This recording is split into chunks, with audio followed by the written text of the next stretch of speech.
The Outsider. Written by H.P. Lovecraft. That night the Baron dreamt of many a woe, and all his warrior guests, with shade and form of witch, and demon, and large coffin worm, were long benightmared. Keats. Unhappy is he to whom the memories of childhood bring only fear and sadness. Wretched is he who looks back upon lone hours in vast and dismal chambers with brown hangings and maddening rows of antique books, or upon awed watches in twilight groves of grotesque, gigantic, and vine-encumbered trees that silently wave twisted branches far aloft. Such a lot the gods gave to me, the dazed, the disappointed, the barren, the broken. And yet I am strangely content, and cling desperately to those sere memories, when my mind momentarily threatens to reach beyond to the other. I know not where I was born, save that the castle was infinitely old and infinitely horrible, full of dark passages and having high ceilings where the eye could find only cobwebs and shadows. The stones in the crumbling corridors seemed always hideously damp, and there was an accursed smell everywhere, as of the piled-up corpses of dead generations. It was never light, so that I used sometimes to light candles and gaze steadily at them for relief, nor was there any sun outdoors, since the terrible trees grew high above the topmost accessible tower. There was one black tower which reached above the trees into the unknown outer sky, but that was partly ruined and could not be ascended save by a well-nigh impossible climb up the sheer wall, stone by stone. I must have lived years in this place, but I cannot measure the time. Beings must have cared for my needs, yet I cannot recall any person except myself, or anything alive but the noiseless rats and bats and spiders. I think that whoever nursed me must have been shockingly aged, since my first conception of a living person was that of something mockingly like myself, yet distorted, shriveled, and decaying like the castle. To me there was nothing grotesque in the bones and skeletons that strode some of the stone crypts deep down among the foundations. I fantastically associated these things with everyday events, and thought them more natural than the colored pictures of living beings which I found in many of the moldy books. From such books I learned all that I know. No teacher urged or guided me, and I do not recall hearing any human voice in all those years, not even my own, for although I had read of speech, I had never thought to try to speak aloud.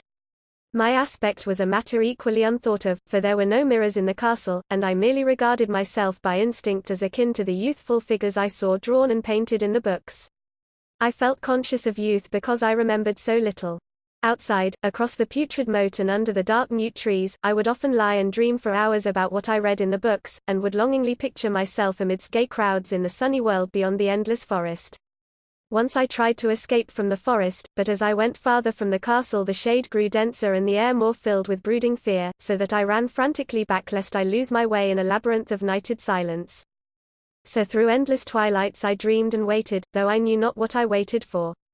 Then in the shadowy solitude my longing for light grew so frantic that I could rest no more, and I lifted entreating hands to the single black ruined tower that reached above the forest into the unknown outer sky. And at last I resolved to scale that tower, fall though I might, since it were better to glimpse the sky and perish, than to live without ever beholding day. In the dank twilight I climbed the worn and aged stone stairs till I reached the level where they ceased, and thereafter clung perilously to small footholds leading upward. Ghastly and terrible was that dead, stairless cylinder of rock, black, ruined, and deserted, and sinister with startled bats whose wings made no noise. But more ghastly and terrible still was the slowness of my progress, for climb as I might, the darkness overhead grew no thinner, and a new chill as of haunted and venerable mold assailed me. I shivered as I wondered why I did not reach the light, and would have looked down had I dared. I fancied that night had come suddenly upon me, and vainly groped with one free hand for a window embrasure, that I might peer out and above, and try to judge the height I had attained. All at once, after an infinity of awesome, sightless crawling up that concave and desperate precipice, I felt my head touch a solid thing, and I knew I must have gained the roof, or at least some kind of floor. In the darkness I raised my free hand and tested the barrier, finding it stone and immovable. Then came a deadly circuit of the tower, clinging to whatever holds the slimy wall could give, till finally my testing hand found the barrier yielding, and I turned upward again, pushing the slab or door with my head as I used both hands in my fearful ascent. There was no light revealed above, and as my hands went higher I knew that my climb was for the nonce ended, since the slab was the trapdoor of an aperture leading to a level stone surface of greater circumference than the lower tower, no doubt the floor of some lofty and capacious observation chamber. I crawled through carefully, and tried to prevent the heavy slab from falling back into place, but failed in the latter attempt. As I lay exhausted on the stone floor I heard the eerie echoes of its fall, but hoped when necessary to pry it open again. Believing I was now at a prodigious height, far above the accursed branches of the wood, I dragged myself up from the floor and fumbled about for windows, that I might look for the first time upon the sky, and the moon and stars of which I had read. But on every hand I was disappointed, since all that I found were vast shelves of marble, bearing odious oblong boxes of disturbing size. More and more I reflected, and wondered what hoary secrets might abide in this high apartment so many eons cut off from the castle below. Then unexpectedly my hands came upon a doorway, where hung a portal of stone, rough with strange chiseling. Trying it, I found it locked, but with a supreme burst of strength I overcame all obstacles and dragged it open inward.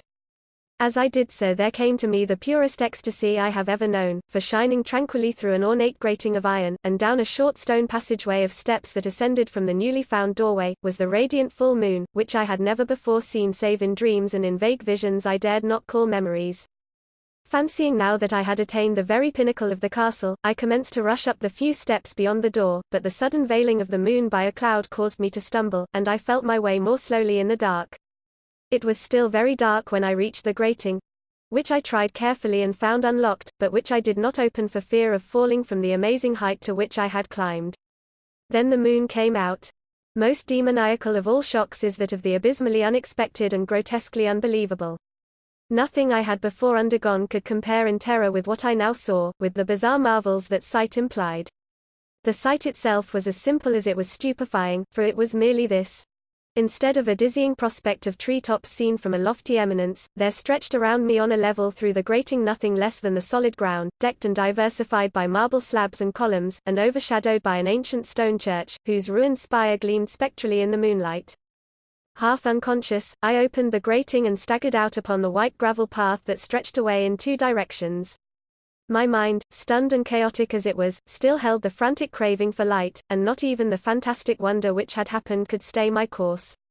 I neither knew nor cared whether my experience was insanity, dreaming, or magic, but was determined to gaze on brilliance and gaiety at any cost.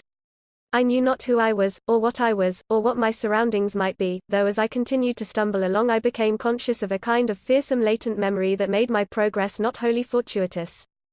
I passed under an arch out of that region of slabs and columns, and wandered through the open country, sometimes following the visible road, but sometimes leaving it curiously to tread across meadows where only occasional ruins bespoke the ancient presence of a forgotten road. Once I swam across a swift river where crumbling, mossy masonry told of a bridge long vanished. Over 2 hours must have passed before I reached what seemed to be my goal, a venerable ivied castle in a thickly wooded park, maddeningly familiar, yet full of perplexing strangeness to me. I saw that the moat was filled in, and that some of the well-known towers were demolished, whilst new wings existed to confuse the beholder. But what I observed with chief interest and delight were the open windows, gorgeously ablaze with light and sending forth sound of the gayest revelry. Advancing to one of these I looked in and saw an oddly dressed company, indeed, making merry, and speaking brightly to one another. I had never, seemingly, heard human speech before, and could guess only vaguely what was said. Some of the faces seemed to hold expressions that brought up incredibly remote recollections, others were utterly alien. I now stepped through the low window into the brilliantly lighted room, stepping as I did so from my single bright moment of hope to my blackest convulsion of despair and realization. The nightmare was quick to come, for as I entered, there occurred immediately one of the most terrifying demonstrations I had ever conceived. Scarcely had I crossed the sill when there descended upon the whole company a sudden and unheralded fear of hideous intensity, distorting every face and evoking the most horrible screams from nearly every throat. Flight was universal, and in the clamor and panic several fell in a swoon and were dragged away by their madly fleeing companions. Many covered their eyes with their hands, and plunged blindly and awkwardly in their race to escape, overturning furniture and stumbling against the walls before they managed to reach one of the many doors. The cries were shocking, and as I stood in the brilliant apartment alone and dazed, listening to their vanishing echoes, I trembled at the thought of what might be lurking near me unseen. At a casual inspection the room seemed deserted, but when I moved toward one of the alcoves I thought I detected a presence there. A hint of motion beyond the golden arched doorway leading to another and somewhat similar room. As I approached the arch I began to perceive the presence more clearly, and then, with the first and last sound I ever uttered, a ghastly ululation that revolted me almost as poignantly as its noxious cause, I beheld in full, frightful vividness the inconceivable, indescribable, and unmentionable monstrosity which had by its simple appearance changed a merry company to a herd of delirious fugitives. I cannot even hint what it was like, for it was a compound of all that is unclean, uncanny, unwelcome, abnormal, and detestable. It was the ghoulish shade of decay, antiquity, and desolation, the putrid, dripping eidolon of unwholesome revelation, the awful bearing of that which the merciful earth should always hide. God knows it was not of this world, or no longer of this world. Yet to my horror I saw in its eaten away and bone-revealing outlines a leering, abhorrent travesty on the human shape, and in its mouldy, disintegrating apparel an unspeakable quality that chilled me even more. I was almost paralyzed, but not too much so to make a feeble effort toward flight, a backward stumble which failed to break the spell in which the nameless, voiceless monster held me. My eyes, bewitched by the glassy orbs which stared loathsomely into them, refused to close, though they were mercifully blurred, and showed the terrible object but indistinctly after the first shock. I tried to raise my hand to shut out the sight, yet so stunned were my nerves that my arm could not fully obey my will. The attempt, however, was enough to disturb my balance, so that I had to stagger forward several steps to avoid falling. As I did so I became suddenly and agonizingly aware of the nearness of the carrion thing, whose hideous hollow breathing I half fancied I could hear. Nearly mad, I found myself yet able to throw out a hand to ward off the fetid apparition which pressed so close, when in one cataclysmic second of cosmic nightmarishness and hellish accident my fingers touched the rotting outstretched paw of the monster beneath the golden arch. I did not shriek, but all the fiendish ghouls that ride the night wind shrieked for me as in that same second there crashed down upon my mind a single and fleeting avalanche of soul-annihilating memory. I knew in that second all that had been, I remembered beyond the frightful castle and the trees, and recognized the altered edifice in which I now stood. I recognized, most terrible of all, the unholy abomination that stood leering before me as I withdrew my sullied fingers from its own. But in the cosmos there is balm as well as bitterness, and that balm is nepenthe. In the supreme horror of that second I forgot what had horrified me, and the burst of black memory vanished in a chaos of echoing images. In a dream I fled from that haunted and accursed pile, and ran swiftly and silently in the moonlight. When I returned to the churchyard place of marble and went down the steps I found the stone trapdoor immovable, but I was not sorry, for I had hated the antique castle and the trees. Now I ride with the mocking and friendly ghouls on the night wind, and play by day amongst the catacombs of Nefrenkar in the sealed and unknown valley of Hadith by the Nile. I know that light is not for me, save that of the moon over the rock tombs of Neb, nor any gaiety save the unnamed feasts of Nitocris beneath the Great Pyramid, yet in my new wildness and freedom I almost welcome the bitterness of alienage.